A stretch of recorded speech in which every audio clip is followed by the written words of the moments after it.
My name is Richard Meyer, and I'm the Robert and Ruth Halpern Professor in Art History at Stanford University. I'm also the author of a new book from MIT Press called What Was Contemporary Art? But it's not arguing that contemporary art is over, but rather that contemporary art has a history. So it's looking at earlier moments in the 20th century and the early 21st century and asking what was contemporary art in 1927, what was contemporary art in 1936, and so on. This book came directly out of my teaching in graduate students in art history, students who were wanting to earn, and many of whom have now, their PhDs. And I was finding very quickly, after I started as a beginning professor, that I had graduate students coming to work with me on living artists.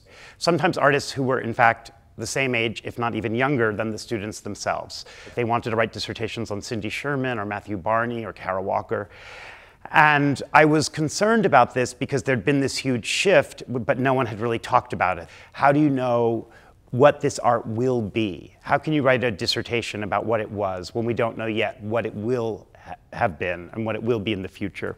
But a bigger question to them was just, what makes you different from an art critic?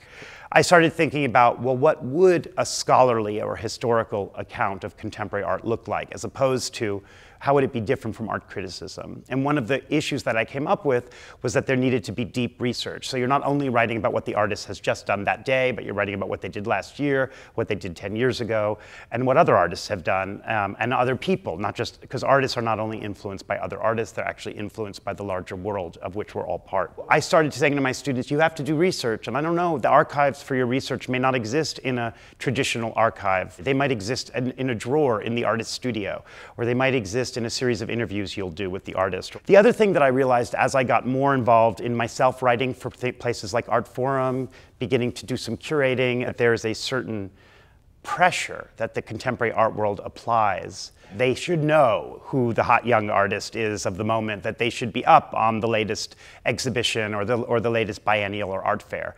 How do we put what's happening now, the contemporary art world of today, into conversation with what was once now but no longer is? Because every work of art was once contemporary. So that's why I wrote the book, because I decided that I was going to fall behind the times of the contemporary art world, and that was okay. And I actually want to encourage my students and encourage visitors to museums and viewers of MOCAtv and anyone else who's interested in art not to try to keep up. It is impossible. Even if you have the money and the time and the energy and the desire, you'll exhaust yourself. Slow down, take a deep breath, and actually look at some things. Don't try to look at everything. Just look at some things, but actually look at them. Think about them, maybe even do some research before or after you've seen them.